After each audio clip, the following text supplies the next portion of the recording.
ये सिर्फ कांग्रेस पार्टी की मांग नहीं है, सभी पार्टी इसमें शामिल थे। आपको याद होगा शिवसेना, एनसीपी और राहुल जी ने एक प्रेस कॉन्फ्रेंस भी किया था कुछ महीने पहले, यही मांग थी हमारी। ताउम्र राहुल जी आप यही गलती करते रहे, धूल चेहरे पर थी और आईना पूछते रहे। लेकिन इन सब पे हम लोगों की नजरें हैं, लेकिन इसमें तो जो कॉन्स्टिट्यूशनल इंस्टीट्यूशंस है उनको ईमानदारी से जो है चुनाव कराना चाहिए। वो एक बार चुनाव आयोग के साथ अपनी टीम के साथ बैठें और ये सारे सुझाव दें ताकि चुनाव आयोग उनके बिंदुवार सवालों का जवाब दे सके। चुनाव आयोग ने जो पहले कुछ कहा था 4-5 महीने, उसको दोहराया है। देखिए, ये नई बात नहीं है। राहुल जी बार बार ये सवाल उठा रहे हैं। आपकी नीयत साफ है, आपका रिकॉर्ड साफ है, आप कुछ छुपाना नहीं चाहते हैं, आप पूरी पारदर्शिता से काम कर रहे हैं, ये दावा करते हैं। तो जो हमारी मांगे हैं इलेक्टोरल रोल को लेकर, वीडियो रिकॉर्डिंग को लेकर, उस मांग को पूरा क्यों नहीं करते? मेरा खुद का एक पिटीशन है सुप्रीम कोर्ट में, अभी लंबित है। वो कॉन्डक्ट ऑफ इलेक्शन रूल्स में जो संशोधन किया था, आपने क्यों संशोधन किया? मैंने चैलेंज किया है, चुनौती दी है सुप्रीम कोर्ट में। उस पर अभी तक सुनवाई नहीं हुई है, हालांकि नोटिस गया है। पर राहुल जी के जो सवाल है वास्तविक सवाल है और सीधा सवाल है। इसमें कोई लंबे प्रेस नोट देने की जरूरत नहीं है इलेक्शन चुनाव आयोग से। हमने मांगा है इलेक्टोरल रोल, आप उपलब्ध कराइए बस।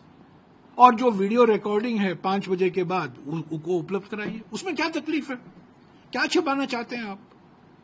चुनाव प्रक्रिया को लेकर गंभीर सवाल खड़े किए गए हैं महाराष्ट्र में, हरियाणा में, और अभी 4-5 राज्यों में चुनाव होने वाले हैं। बिहार में, तमिलनाडु में, पश्चिम बंगाल में, केरला में, असम में अगले साल होने वाले हैं। इस साल तो बिहार में होगा। तो मैच फिक्सिंग जो है ना, ये तो बीजेपी तो माहिर है इसमें। और अगर चुनाव आयोग एक निष्पक्ष, एक संवैधानिक संस्था है चुनाव आयोग, तो निष्पक्ष तरीके से वो अपना काम करें। और ये देखना भी चाहिए, दिखना भी चाहिए कि ये निष्पक्ष तरीके से काम कर रहे हैं, पारदर्शिता से काम कर रहे हैं। जो हमारी मांगे हैं, विपक्ष की मांगे हैं या वास्तविक मांगे हैं, हम लोकतंत्र के दायरे में ही ये पूछ रहे हैं, संविधान के दायरे में ही पूछ रहे हैं, कानून के दायरे में ही पूछ रहे हैं। तो हम कोई विशेष, कोई मेहरबानी नहीं कर रही है चुनाव आयोग कांग्रेस पार्टी को।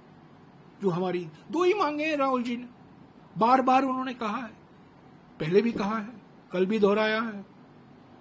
तो चुनाव आयोग को अपनी स्वतंत्रता दिखाने की जरूरत है उनको। एक संवैधानिक संस्था है। और जो विपक्ष की मांग है, ये सिर्फ कांग्रेस पार्टी की मांग नहीं है, सभी पार्टी इसमें शामिल थे। आपको याद होगा शिवसेना, एनसीपी और राहुल जी ने एक प्रेस कॉन्फ्रेंस भी किया था कुछ महीने पहले, यही मांग थी हमारी। फिर से दोहराया है, क्योंकि यही खेल बिहार में खेला जाएगा। हाँ, यही तो खेल बिहार में खेला जाएगा, क्योंकि बिहार में उनको स्थिति इतनी कंफर्टेबल नहीं है जितना कि वो समझ रहे हैं। सामाजिक न्याय को लेकर कई मुद्दे हैं, आर्थिक विकास को लेकर मुद्दे हैं, नीतीश कुमार जी की जो व्यवहार है उसको लेकर कई सवाल उठे खड़े हुए हैं। उनके गठबंधन में तनाव है, एनडीए गठबंधन में। तो बिहार जो समझते हैं कि वो आराम से जीतेंगे, वो नहीं दिखता है। तो बिहार में भी मैच फिक्सिंग करेंगे वो, और जहां कहीं मैच, असम में करेंगे, सभी राज्यों में कोशिश करेंगे मैच फिक्सिंग की। तो जो सवाल उठाए हैं राहुल जी ने, चुनाव आयोग को 2 ही मांगे हैं बस। आप जो मांगे हैं पूरी कीजिए।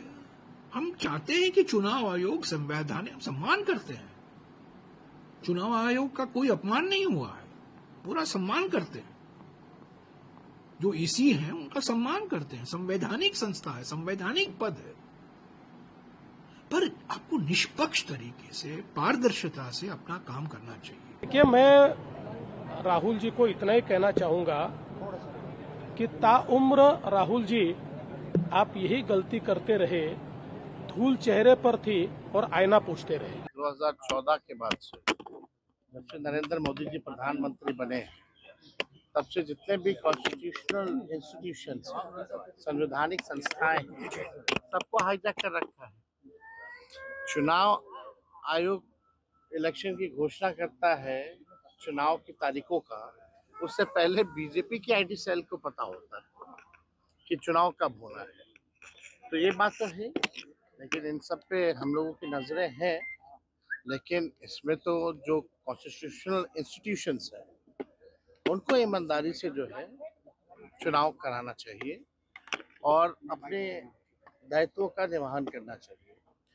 अगर कॉन्स्टिट्यूशनल इंस्टीट्यूशन अगर बर्बाद हो जाएगा तो लोगों को जस्टिस और न्याय कहाँ मिलेगा? तो ये बड़ी बात है। कोई भी अधिकारी किसी भी इन्फ्लुएंस में ना आए, ये होना चाहिए। पिछले बार जो 20 का जो चुनाव हुआ था, हम लोग तो सरकार बना लिए। पहली बार उस समय इलेक्शन कमीशन ने 3 बार प्रेस कॉन्फ्रेंस करके जस्टिफाई किया। आखिर चुनाव की गिनती क्यों रोकी गई शाम में? फिर रात के अंधेरे 11-12 बजे की शुरू की गई, और जो जीते हुए कैंडिडेट जिनको अनाउंस कर दिया गया था शाम में हमारे, उनको किसी को 12 वोट से, किसी को 100 वोट से, किसी को 500 वोट से घोषणा होती है कि हार गए, जो जीते हुए शाम में थे। अनाउंस्ड, ये कह के कि भाई अपडेट किया जा रहा है कंप्यूटर में। तो इस तरह की बातें तो हैं। साथ में सभी लोगों को सजग भी रहने की जरूरत है, और देश की जनता ये मानती है कि जितने इंस्टीट्यूशंस हैं, अब बीजेपी का एक प्रकोष्ठ के रूप में पार्टी का काम कर रही है। कांग्रेस पार्टी को स्वीकार करना चाहिए कि उसकी गलत राजनीतिक रणनीति, अर्थनीति और सामाजिक नीति की वजह से उनकी हार हो रही है। अगर उनको कुछ शक है तो उनको सीधे चुनाव आयोग के पास जाकर के अपनी शंकाओं का समाधान करना चाहिए। उन्होंने कहा है कि सीसीटीवी जारी करिए, बजे के बाद का सीसीटीवी आपको दिखाना चाहिए। चुनाव आयोग क्यों इन सब से पीछे हट रहा है? मैं चाहता हूं कि वो एक बार चुनाव आयोग के साथ अपनी टीम के साथ बैठें और ये सारे सुझाव दें ताकि चुनाव आयोग उनके बिंदुवार सवालों का जवाब दे सके। चुनाव आयोग पर इस प्रकार के आरोप नहीं लगाए जाने चाहिए। हमें याद है कि किस प्रकार से एक मुख्य चुनाव आयुक्त श्री MS गिल को राज्यसभा में भेजा गया और फिर उन्हें केंद्र सरकार में मंत्री बनाया गया। चुनाव में जनता का वर्डिक्ट अल्टीमेट होता है। उसके विरुद्ध वक्तव्य देना, आचरण करना अलोकतांत्रिक प्रक्रिया का हिस्सा है।